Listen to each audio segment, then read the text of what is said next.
সিঙ্গাপুরের বিপক্ষে হারের পর জাতীয় দলের কোচ হাবিয়ের ক্যাবরেরার ভবিষ্যৎ এখন সবচেয়ে বড় প্রশ্ন হয়ে দাঁড়িয়েছে।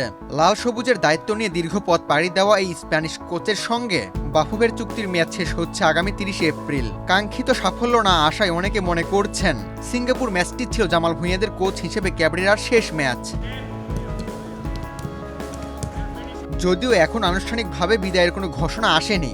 চুক্তির মেয়াদ বাকি থাকায় ক্যাবরেরা নিজেও জানিয়েছেন এই সময়টুকু তিনি পেশাদারিত্ব বজায় রেখে নিজের দায়িত্ব পালন করে যাবেন। খেলোয়াড়দের সঙ্গে তার আচরণ ও কাজের ধারা আগের মতোই থাকবে বলেও ইঙ্গিত দিয়েছেন তিনি।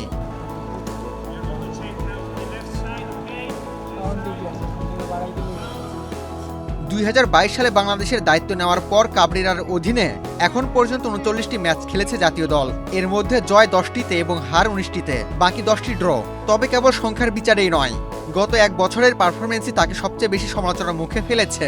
বিশেষ করে প্রবাসী ফুটবলারদের অন্তর্ভুক্তির পর প্রত্যাশা অনেক বেড়ে গেলেও মাঠের ফলাফলে সে মান ছুঁতে পারেনি।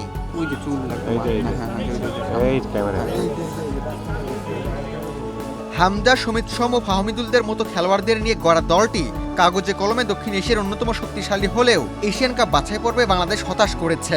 6 ম্যাচে মাত্র একটি জয় নিয়ে 5 পয়েন্ট সংগ্রহ করে গ্রুপে তৃতীয় স্থানে শেষ করতে হয়েছে লাল সবুজদের।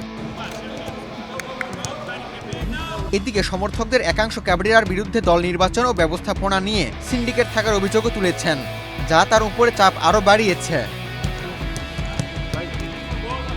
তবে সমালোচনার মাঝেও নিজের অবস্থান পরিষ্কার করেছেন ক্যাবরেরা। তার দাবি, বাছাই পর্বে কোনো দলই বাংলাদেশের চাইতে ভালো খেলেনি, বরং অনেক ম্যাচই তার প্রতিপক্ষকে ছাপিয়ে গিয়েছে।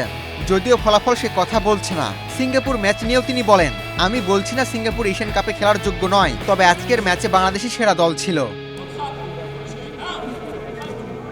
হাবিয়ের ক্যাবরেরার চুক্তির মেয়াদ শেষ হতে আরও 1 মাস বাকি থাকলেও নবায়ন নিয়ে এখনো স্পষ্ট কোনো ইঙ্গিত নেই। একই সঙ্গে নতুন কোচ খোঁজার বিষয়ে বাফুফের পক্ষ থেকে নিশ্চিত কোনো তথ্য পাওয়া যাচ্ছে না।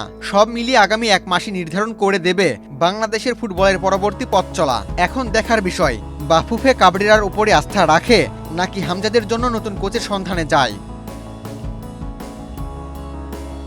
আবু তালহা, বাংলাদেশ প্রতিদিন।